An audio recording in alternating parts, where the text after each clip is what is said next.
अगर नाज़िम जलसा मुझे बेलगाम छोड़ देंगे तो इनके ऊपर इल्ज़ाम आ जाएगा, इसलिए ये बेचारे हमको बेलगाम नहीं छोड़ेंगे। मेहमान समझ करके कह रहे हैं कि 10 मिनट बोलिए, बगल में कब्रिस्तान तो नहीं है, जनाजा मेरा ही उठे। खैर ध्यान से सुनिएगा, 5 से 7 मिनट का जलसा मेरे हिस्से का मुकम्मल हो रहा है। पर्दे के हवाले से सुनाने के लिए जा रहा हूँ, आप लोग सुनने के लिए तैयार? हाथ उठाइए इंशाअल्लाह। बहन से ज्यादा साली पर मेहरबान होंगे, हाथ उठाइए इंशाअल्लाह। ये देखिए, जरा ध्यान रखिएगा, पर्दे के हवाले से पैगाम आ रहा। मोती को देखिए आप, मोती सोना चांदी से ज्यादा कीमती होता है। मोती सोना से बढ़कर के क्यों होता, चांदी से बढ़कर के क्यों होता? हजरत थानवी कहते हैं कि मोती के अंदर पानी होता है। हाँ, ये पहुंचा ही देंगे, ये पहुंचा ही देंगे।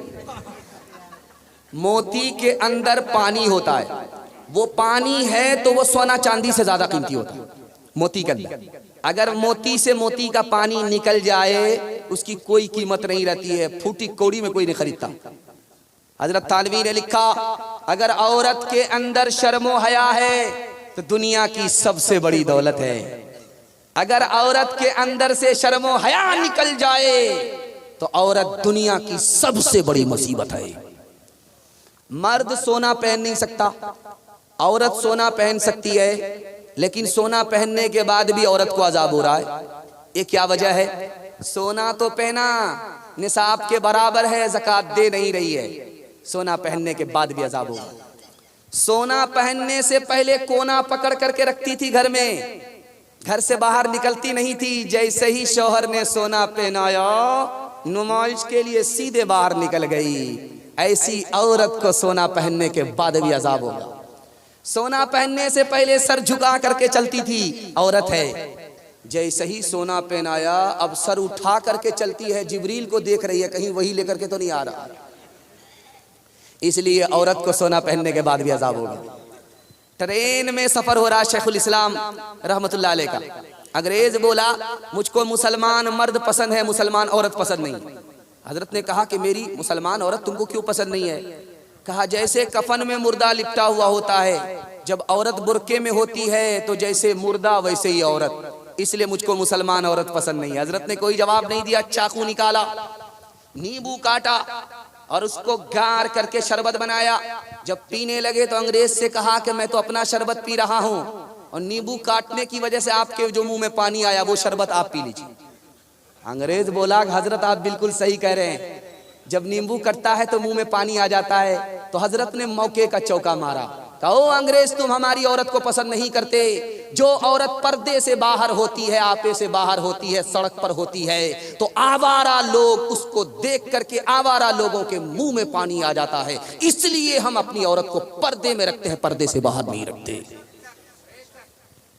दुनिया में औरतों की कोई इज्जत नहीं रही, भी फातिमा सी अब कोई औरत नहीं रही। चप्पल है ऊंचे हील की और ऊंटनी सी चाल, होठों पे लिपस्टिक लगा के कर रही है लाल। चप्पल है ऊंचे हील की और ऊंटनी सी चाल,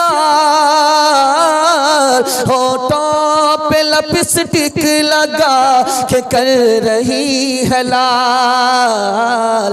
शौहर के सामने कोई जीनत नहीं रही, भी फातिमा सी अब कोई औरत नहीं रही। मैं यही लाइन काट रहा हूँ, बगल में बैठी इतनी गाली सुनूंगा कि जाते जाते ही दामन भर जाए। लाइन यहीं से काट करके मियाँ बीवी के हवाले से आखिरी पैगाम सुना दे रहा हूँ और अपने हिस्से के जलसे को मुकम्मल कर रहा हूँ। ध्यान से सुनिएगा, जल्दी से निकल जाएगा। लड़के का निकाह हुआ, लड़की एक तरफ बैठी है, लड़का एक तरफ बैठा है। अल्लाह के रसूल ने दुल्हन को एक नसीहत की, दुल्हा को एक नसीहत की, जिंदगी में कभी झगड़ा नहीं हुआ। उस पैगाम को सुना देता हूं और अपने हिस्से के जलसे को मुकम्मल कर रहा हूं। लड़की से कहा कि जिस दूल्हा से तुम्हारा निकाह हुआ है ये तुम्हारे लिए दूल्हा ही नहीं है, बल्कि तुम्हारे लिए दोज़ख है, तुम्हारे लिए जन्नत है। अगर तुम्हारा इंतकाल हुआ, लड़का नाराज रहा, इसकी नाफरमानी के नतीजे में सीधे दोज़ख में जाओगी। लड़का खुश रहा, इसके खुशी के सदक़े में सीधे जन्नत में जाओगी। ये लड़का सिर्फ तुम्हारे लिए दूल्हा नहीं है, तुम्हारे लिए दोज़ख भी है, तुम्हारे लिए जन्नत भी है। लड़की ने उस नसीहत को कबूल किया, जिंदगी में कभी झगड़ा नहीं हुआ। लड़के से कहा कि जिस लड़की से तुम्हारा निकाह हुआ है उसको दुल्हन मत समझना, उसकी कुर्बानी तुमसे ज्यादा है। कही या रसूल अल्लाह, कमाते हमें पसीना हमारा छूटते तो बैठ करके रानी की तरह खाती, इसकी क्या कुर्बानी है? तो अल्लाह के रसूल ने समझाया, कुंवारे हो, कुंवारा होने से पहले अगर तुमसे कहा जाता निकाह करोगे, माँ बाप को छोड़ना पड़ेगा, खानदान को छोड़ना पड़ेगा, रिश्तेदार को छोड़ना पड़ेगा, तो कुंवारे रह जाते, शादी नहीं करते। कुर्बान जाओ इस लड़की के ऊपर, किसने तुमसे क्या निकाह किया, तुम्हारी खातिर कुर्बान हो गई। माँ बाप को अलग छोड़ा, रिश्तेदार को अलग छोड़ा, खानदान को अलग छोड़ा, इसकी कुर्बानी तुमसे ज्यादा, इसकी कुर्बानी का हमेशा लिहाज रखना। चाहे झारखंड हो, चाहे बिहार हो, बंगाल हो, जहां भी पहली बार लड़की ससुराल जाती है जल्दी आ जाती है, 1 दिन में, 2 दिन में, 3 दिन में। जब लड़की आती है ससुराल से मैके पहली बार, तो मोहल्ले की सारी औरत घेर लेती है, सवाल जवाब होता, बेटी ससुराल से आ रही हो, ससुर कैसे थे? तो लड़की कहती सुभान अल्लाह। शौहर कैसे थे? तो माशाअल्लाह। ससुराल कैसी थी? तो अल्हम्दुलिल्लाह। अब एक औरत कहती है सब फालतू सवाल है, असल सवाल का जवाब दो, तुम्हारी सास कैसी थी? तो लड़की कहती है अस्तगफिरुल्लाह ला हौला वला कुव्वता इल्ला बिल्लाह, जल्ले तू जलाल तू इस बला को टाल। अब समझ में आया माँ को कि मेरी बेटी को सब पसंद है, सास पसंद है। कहा कि बेटी तुम्हारे जवाब से मुझको सदमा हुआ, मेरे सवाल का जवाब दो, पहली बार जब मैके से ससुराल गई थी कौन लेकर के गई? कहा सास आई थी।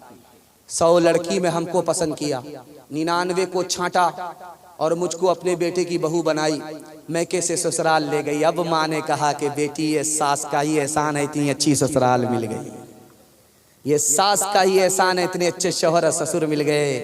बेटी सास बला और मुसीबत नहीं होती, कभी माँ होती है, कभी माँ से बढ़कर होती है। इंशाअल्लाह अपनी बेटी को ससुराल में बसाएंगे, हाथ उठाइए इंशाअल्लाह। दामाद बेटी के झगड़े में दामाद सीधा जेल जाएगा, हाथ उठाइए इंशाअल्लाह। खैर डिस ब्रेक मारा।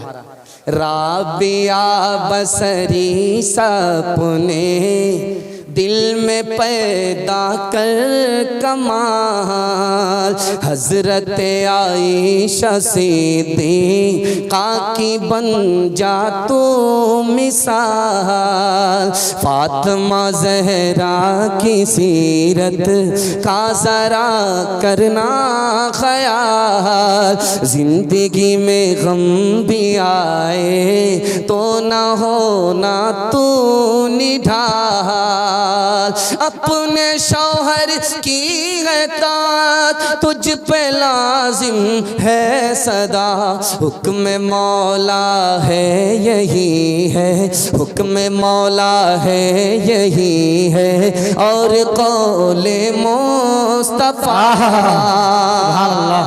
माँ बाप के हवाले से आखिरी पैगाम, ज़हमत तमाम, 2 मिनट का पैगाम, ज़हमत तमाम सुनने के लिए आप लोग तैयार हैं? हाथ उठाइए इंशाअल्लाह। सास ससुर को हंसाएंगे, माँ बाप को रुलाएंगे, हाथ उठाइए इंशाअल्लाह। हाँ उठा दिया है, अपनी चोरी पकड़ाई है। खैर ध्यान से सुनिएगा, जल्दी से निकल जाएगा। ये जो वक्त जिसमें आप लोग बैठे हैं कबूलियत की घड़ी है, तहज्जुद का वक्त है ये, जिस वक्त आप जलसा सुन रहे हैं। हाँ तो हम भी ऊपर चले जाते हैं। ध्यान से सुनिएगा, आप प्यासे रह गए, आपने इतनी देर से जलसा सुन लिया, मैं कामयाब हो गया, जलसा कामयाब हो गया।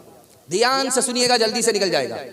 तहज्जुद का वक्त था, नौजवान उठा, वजू करके नमाज पढ़ी, सो गया, तो देखा ख्वाब में बशारत हुई कि तुम्हारी तहज्जुद कबूल हो गई। बोला सुभान अल्लाह। कहा तुम्हारी वजह से नहीं, तुम्हारे भाई की वजह से। बोला तहज्जुद हम पढ़े, कबूल उसकी वजह से।